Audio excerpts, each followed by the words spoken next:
하사 동정녀 마리아에게 나시고 본디오 빌라도에게 고난을 받으사 십자가에 못 박혀 죽으시고 장사한 지 사흘 만에 죽은 자 가운데서 다시 살아나시며 하늘에 우르사 전능하신 하나님 우편에 앉아 계시다가 저리로서 산자와 죽은 자를 심판하러 오시리라.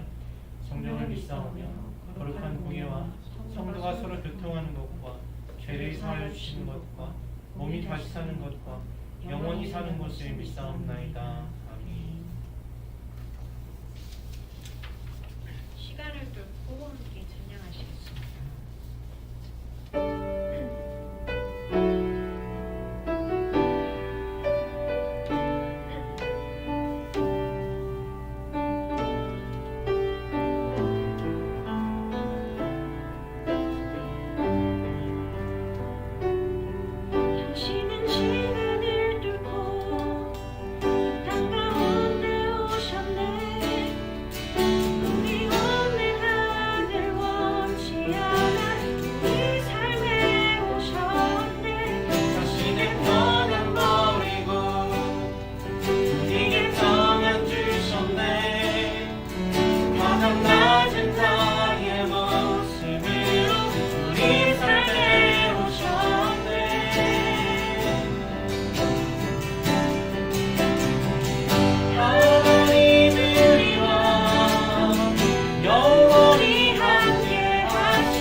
하나님 감사합니다. 오늘도 저희와 동행하여 예배의 자리로 인도해 주심을 감사드립니다.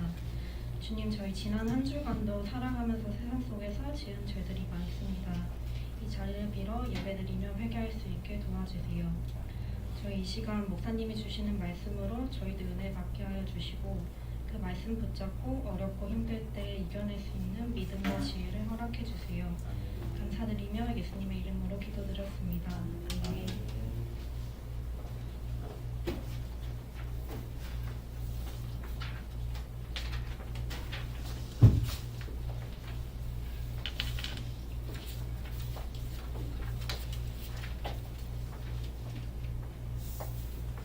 주장이여 죽으신 십자가 찬양하면서 봉헌하도록 하겠습니다.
만물 가져도 온 세상 만물 가져도 주님의 못한 갚을 때 놀라운 사랑 아닌가 몸으로 생을 삼겠네.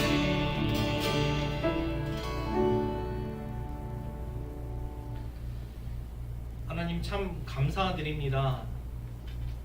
하나님 아버지의 그 놀라우신 사랑을 하나뿐인 독생자 예수 그리스도를 통하여서 그 예수님의 십자가를 통하여서 저희들에게 분명하게 보여주시니 감사합니다. 그 십자가에서 하나님의 사랑을 확증하여 주시니 감사드립니다. 하나님 도무지 부정할 수 없고 도무지 거절할 수 없는 그 사랑을 저희들에게 주신 건 너무나도 감사드립니다. 하나님 그 사랑 감사하여서 주님께서 주신 것 다시 하나님께 되돌려 드립니다.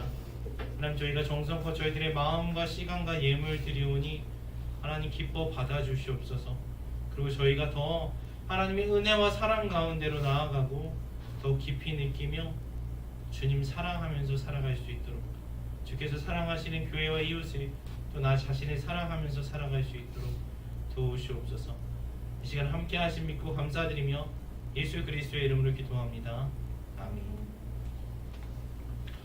창세기 32장 말씀 함께 보도록 하겠습니다.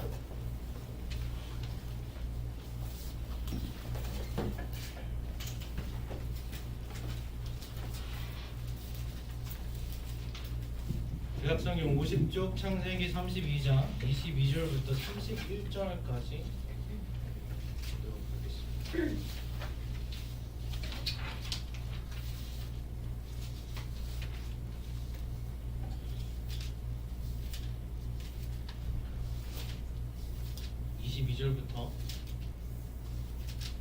제가 32절까지 썼는데 31절까지만 볼게요. 한 절씩 교독하겠습니다. 밤에 일어나 두 아내와 두 여종과 11 아들을 인도하여 약봉 다루를 건널세.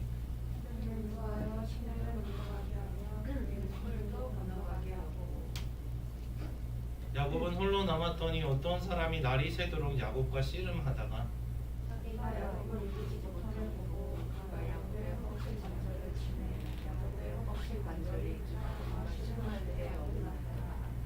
그가 이르되 날이 새려하니 나로 가게 하라. 야곱이 이르되 당신이 내게 축복하지 아니하면 가게 하지 아니하겠나이다.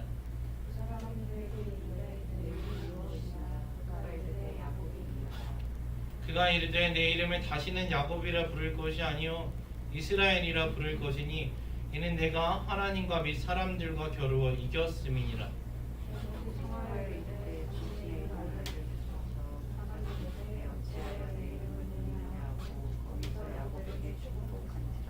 그러므로 야곱이 그곳 이름을 브니엘이라 하였으니 그가 이르기를 내가 하나님과 대면하여 보았으나 내 생명이 보존되었다 함이더라. 그가 브니엘을 지날 때에 해가 돋았고 그의 허벅다리로 말미암아 절었더라. 아멘. 잠깐 한 번 더 기도합시다.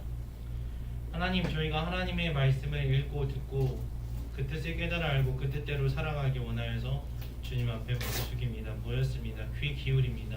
저희의 마음과 하나님 바라보니 저희 마음 가운데 하나님의 귀하신 말씀을 심어주시고 자라게 하시고 열매 맺게 하시옵소서. 하나님이 어떤 분이신지 깨달아 알고 그 깨달아 지식 가운데 살아가게 하시옵소서. 예수 그리스도의 이름으로 기도합니다. 아멘. 자, 야곱의 이야기요. 야곱의 이야기. 우리 잘 아는 사람이죠. 많이 들어봤던 야곱의 이야기인데 지금 여기가 어떤 지금 장면인가요? 어떤 장면이요? 창세기에서 특히 좀 분량 많이 나오는 사람들인데 야곱의 이야기는 좀 길었죠. 근데 어떤 장면이냐면 지금 야곱이 이제 우여곡절 끝에 집으로 돌아가는 그 과정에 있죠. 집으로 돌아가는 길에 있었던 일이에요. 야곱이 원래는 외삼촌의 일을 하고 있었죠. 야곱의 외삼촌이 일을 하고 있었어요. 양을 치는 목동인을 하고 있었는데 그런데 외삼촌하고 이제 좀 갈등이 생겨갖고 더는 같이 일을 하지 못하게 된 거예요. 그래서 고향으로 돌아갑니다. 그런데 혹시 외삼촌이 못 가게 할까봐 몰래 도망을 했죠. 그런데 결국에는 어떻게 됐어요? 쫓아온 외삼촌한테 잡혔어요. 그래갖고 막 얼굴 붉히는 일도 있었고 막 잘못하면 도로 잡혀갈 뻔했는데 하나님께서 외삼촌의 꿈에 나타나셔갖고 하나님의 도우심으로 겨우 빠져나오게 됐단 말이에요. 그런데 이제는 고향을 앞두고 이제 강만 건너면 돼요. 근데 또 다른 문제가 버티고 있는 거예요. 그게 뭐였어요? 형 에서의 문제죠. 야곱은 에서랑 사이가 안 좋았죠. 에서는 야곱을 미워했어요. 그래서 너 아버지가 돌아가시기만 해봐라. 지금은 내가 아버지 때문에 너를 가만히 두지만 아버지만 돌아가시면 너는 그때 두고 보자. 이렇게 막 벼르고 있었단 말이에요. 그래서 야곱은 고향에 가면 막 형을 어떻게 해야 될까? 이걸 어떻게 해결할까? 막 걱정이 되는데 그런데 먼저 앞서서 정찰에 나갔던 그 종이 돌아와서 뭐라 그래요? 형이 400명을 거느리고 오고 있대요. 와, 400명 굉장하죠.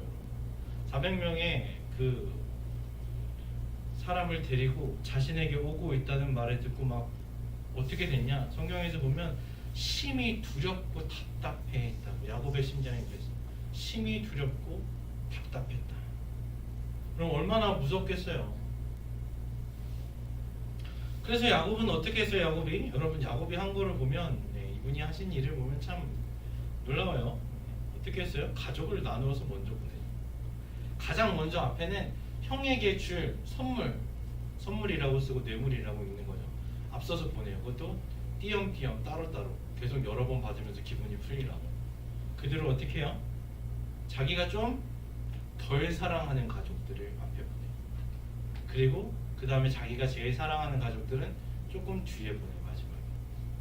그리고도 자기는 따라가지 못하고 뒤에 남아있었어요. 얼마나 두려웠을까? 심히 두렵고 답답한 마음으로 그렇게 해서 조금이라도 형의 마음을 풀어보려고 어떻게든 해보려고 했어요. 근데 자기가 생각했을 때 이걸로 해결될 것 같지 않으니까 아직도 강을 못 넘어가고 남아있는 거잖아요.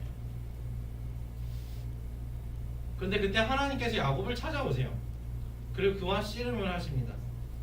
형에게 죽을까 두려워서 가족들 뒤에 숨어있는 자기 재산도 다 먼저 보내고 그 뒤에 남아있는 혼자 있는 그 야곱에게 하나님께서 오세요. 그리고 야곱과 씨름을 하시는데 힘겨루기를 하시는데 야곱을 도무지 이길 수가 없었다고요. 여러분 이상하지 않아요? 근데 이거 읽으면서 이상하지 않으셨어요? 뭐 하나님이 사람하고 씨름을 하는데 하나님이 야곱을 이길 수가 없어. 야곱이 엄청나게 힘이 대단해서 하나님을 이길 정도였을까요? 어떻게 생각하죠, 여러분? 야곱을 만드신 게 하나님이신데? 아니죠. 하나님께서 힘이 약해서 야곱을 이기지 못하신 게 아니에요. 어때요? 야곱은 하나님께 항복하지 않았던 거죠. 여러분 그런 사람들 있잖아요. 아무리 논리로 설득하고 내가 이겼는데 인정을 하지 않는 사람들, 그 사람 싸울 수 없는 사람들 있잖아요. 그런 것과 마찬가지인 것 같아요. 자신의 패배를 인정하지 않아 어떻게든 하나님을 이기려고 하는 거예요. 어떻게든 하나님을 관철시키려고 하는 거예요. 자기 뜻에. 자기 뜻을 꺾지 않아요. 하나님을 이겨서 어떻게 해야 자기가 원하는 것을 얻으려고 해요. 나를 축복해 주십시오. 하나님 내 문제를 좀 해결해 주십시오. 지금 저 형 어떻게 해야 되겠는데 안 그러면 나는 졌다고 인정을 하지 않겠습니다. 놓지 않겠습니다. 야곱은 근데 여태껏 그렇게 살아왔어요. 어땠어요? 야곱이 자기가 형이 되고 싶어서 형한테서 형의 명분을 빼앗아 오죠. 장자권을 사요. 형이 사냥하고 돌아와서 너무 배가 고픈데 제값을 주고 산 것도 아니고 죽 한 그릇에 이거 먹으면 이제부터 내가 형이다 라고 해서 정말로 마치 사기같이 그걸 빼앗았습니다. 근데 이거를 공식적으로 만들려니까 첫째의 복을 얻고 싶어서 이제 나이든 아버지를 속이죠. 너 정말로 에서 맞니? 근데 에서 맞다고. 목소리는 야곱인데 아니요, 에서 맞습니다. 아버지를 속여서 형이 받을 축복도 자기가 가져요. 그러니까 화가 난 형이 정말로 죽한 것에 네가 형이 됐냐 생각했던 그 형이 축복까지 빼앗겨 버리니까 죽이려고 하니까 외삼촌에게로 도망간 거예요. 도망가서도 외삼촌하고 계속 업무적으로 갈등이 생기는 거예요. 왜냐? 야곱은 항상 자기 이익만을 위해서 살아왔으니까. 그게 좀 속이는 거라도 어떻게 해서든지 그거를 얻어내려고 원하는 거죠. 그걸 바라보고 달렸던 사람이니까 주위에서 얼마나 마찰이 있었겠어요. 야곱의 인생이 그랬어요. 형 이기고 아버지도 이기고 외삼촌 이기고 이제는 또 누구를 이기려고 해요? 하나님을 이기려고 하는 거예요. 그게 그 사람의 인생을 사는 방법이었고 지금까지 살아왔는데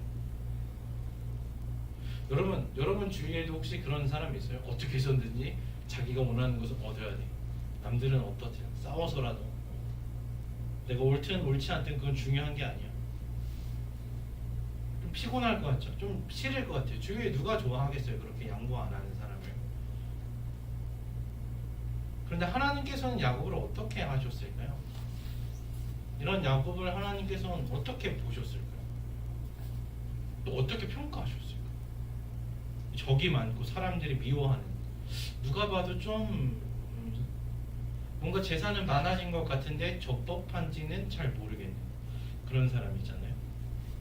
그런데 하나님께서는 야곱을 사랑하셨어요. 정말 성경의 많은 인물들 중에 하나님께서 왜 이 사람을 사랑하지 싶은 사람인데, 심히 두렵고 답답해하는 야곱에게 먼저 찾아가세요. 그리고 야곱이 맨날 좋아하는 그 힘겨루기 한번 해보자, 싸움 한번 해보자, 밤새도록 올려주시고 힘의 차이를 보여주시는데, 근데 야곱은 하나님 앞에서도 끝까지 버티죠. 하나님께서는 그런 야곱의 허벅지 관절을 때리셔서 걷지도 못할 만큼 충격을 주시는데, 근데도 하나님을 붙잡고 놓지를 않아요. 내게 복을 주십시오. 내가 원하는 것을 주지 않으면 난 이거 안 놓습니다. 어떻게 보면 근성이고 어떻게 보면 되게 고집이죠.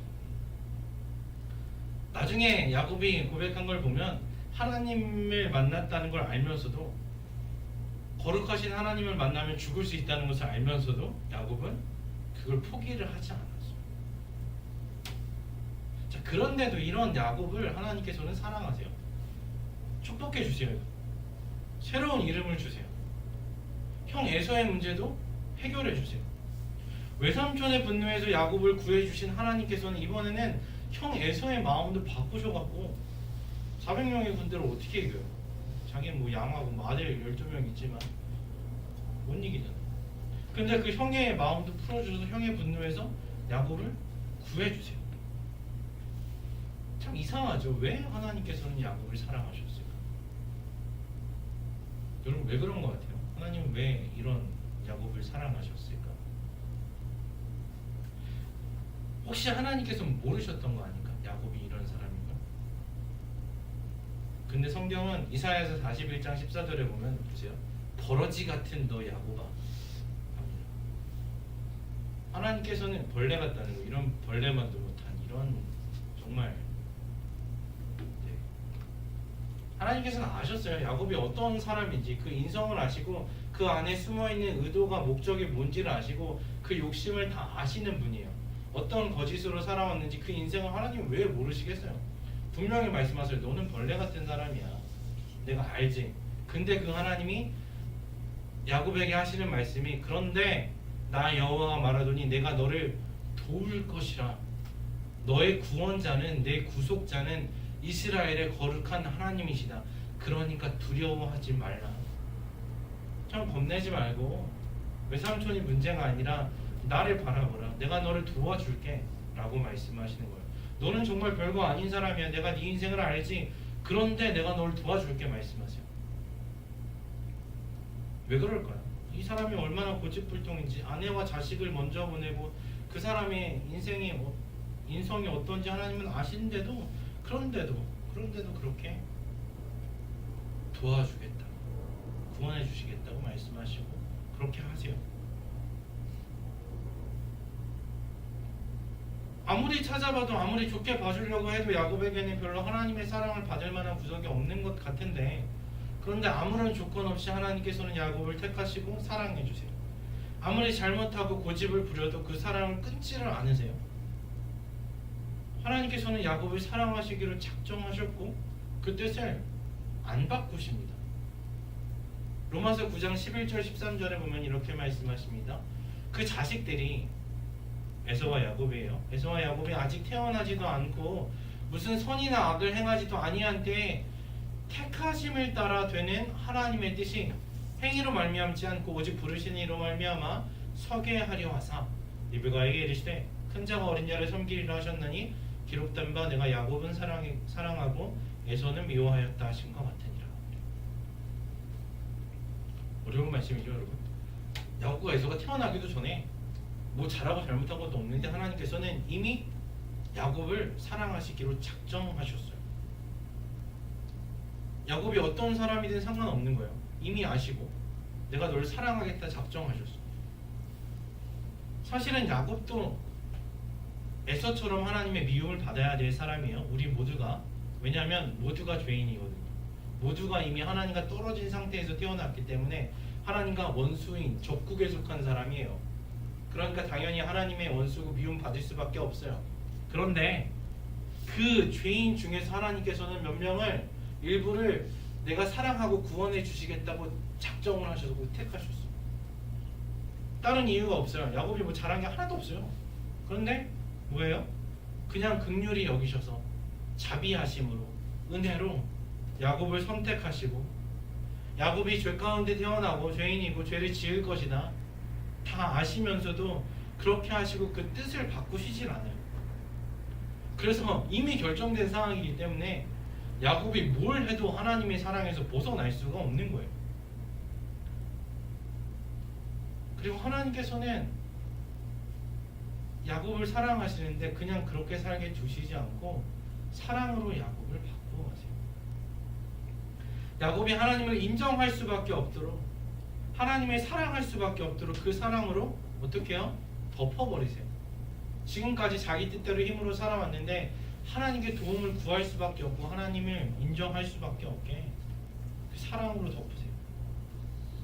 그래서 야곱의 죄가 아무리 커도 아무리 거짓말을 잘하고 씨름을 잘하고 고집을 세도 하나님의 사랑을 이길 수는 없어요. 그런 사랑을 야곱에게 주셨어요. 이해할 수 없는 사랑이죠. 그런데 여러분, 야곱만 하나님의 선택을 받은 게 아니에요. 이 자리에서 예배하는 여러분과 제가 하나님의 선택을 받았어요. 마찬가지로 하나님은 우리가 태어나기도 전에 미리 우리를 아시고 너는 원래 죄에 속했고 사단에 속한 적국의 사람이지만 내가 너를 빼내올 거야. 구원할 거야. 내가 너를 사랑해 줄 거야. 이미 계획하시고 작정하셨어요. 우리가 뭘 하기도 전에. 그리고 여러분, 하나님의 뜻은 그 누구도 바꿀 수가 없어요. 하나님의 계획은 무조건 이루어져요. 그래서 여러분, 하나님께서는 여러분을 사랑하세요. 조건이 필요 없어요. 그냥 여러분이 아무리 잘못해도 무슨 실수를 해도 야곱보다 더 나빠도 그 사랑을 바꾸지 않으세요. 여러분을 돕고 구원하시는 것을 멈추지 않으세요. 여러분의 죄가 실수가 아니면 뭐 약함이 하나님의 사랑을 끊을 수 없어요. 하나님의 사랑은 여러분 정도의 나 정도의 끊어질 사랑이 아니에요. 그리고 하나님께서는 야곱에게 하셨던 것처럼 하나님의 끝없는 사랑으로 여러분을 둘러싸시고 밖에뿐만 아니라 속까지 다 채워나가시고 하나님의 사랑에서 벗어날 수 없도록 하시고 우리가 하나님의 사랑을 인정할 수밖에 없게 진짜로 하나님이 나를 사랑하시는구나. 왜 그러시는지 잘 이해는 안 되지만 사랑하시는 게 분명하구나. 이 고백이 나올 수밖에 없도록 하고 계세요. 그리고 여러분, 우리가 그 사랑 안에 계속 있으면 사실 나갈 수도 없어요. 하나님의 사랑은 너무 넓어서 우리 힘으로.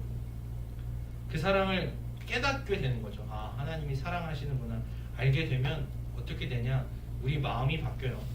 뭘 해도 사랑하시니까 그냥 대충 살아야지가 아니라 그 사랑을 알면 알수록 딱딱했던 마음이 부드러워져요. 생각이 바뀌고 사랑받은 사람은 행동이 바뀌어요. 여러분, 제가 얼마 전에 재밌는 연구 결과를 봤는데 진짜 자기 외모에 자신이 없고 별로 누가 봐도 별로인 사람한테 진짜로 잘생긴 남자가 무슨 뭐지 외국어 과외를 해준다면서 이렇게 접근을 해갖고 50일 동안 계속 칭찬을 해줬대요. 계속 사랑을 보여줬어. 그랬더니 이 사람이 완전히 바뀌더라고. 그냥 외모만 꾸미고 조금 얼굴만 달라진 게 아니라 자신감이 생기고 말하는 게 달라지고 행동이 달라지고 다 달라졌다고 그러더라고요. 마찬가지로 그것과 조금 다를 수 있겠지만 하나님의 사랑을 알면 알수록 받으면 받을수록 여러분 사람이 바뀌어요. 사랑만이 죄인을 바꿀 수가 있어요. 하나님의 사랑은 그만큼 힘이 있어요. 시간이 좀 걸리는 것 같아도 하나님은 실패하지 않으십니다. 성공률 100%죠. 그래서 여러분 항상 기억하셨으면 좋겠어요. 우리는 하나님의 사랑 가운데 있어요. 우리가 아무리 낡고 기어도 그 사랑에서 벗어날 수 없어요. 그 사랑이 우리를 덮고 있습니다. 그래서 십자가에서 죽기까지 우리를 사랑하신 그 사랑을 우리가 매일매일 더 깊이 더 선명하게 깨달아 알고 느끼고 그 안에서 하나님의 사랑을 충분히 누리면서 살아가시기를 바랍니다.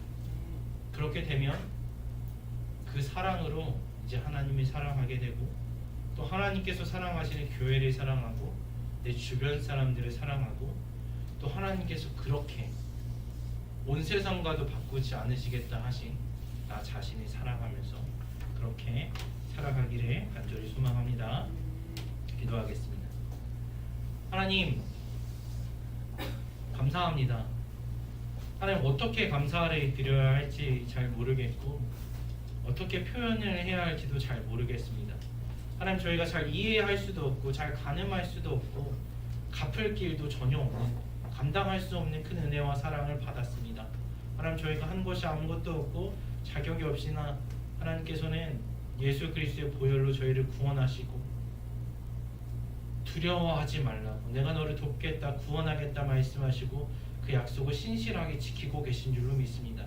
하나님 저희가 이해할 수는 없지만 그 사랑을 감사함으로 받게 하시고 사랑 가운데 거하면서 그 사랑으로 하나님을 사랑하고 이웃을 사랑하면서 살아갈 수 있도록 도와주세요. 주의 사랑으로 변화된 모습을 세상에 나타내며 하나님의 기쁨이 되는 저희가 될 수 있도록 도와주세요. 예수님의 이름으로 기도합니다. 아멘. 우리 내 모습 이대로 찬양하고 주기도문으로 예배 마치겠습니다.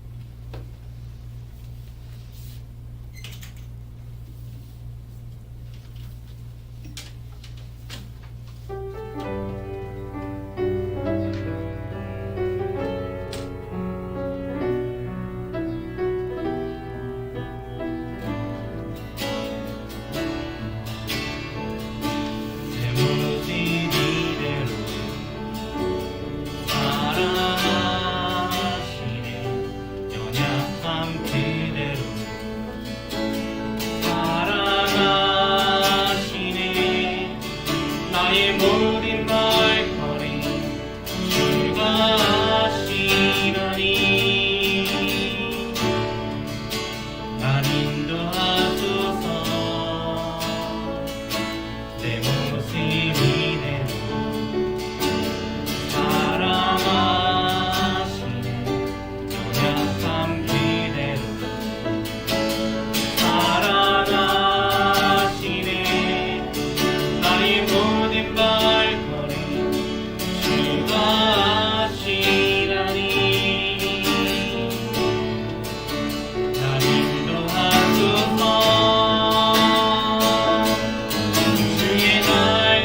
하늘에 계신 우리 아버지여, 이름이 거룩히 여김을 받으시오며 나라의 임하옵시며 뜻이 하늘에서 이룬 것 같이 땅에서도 이루어지이다.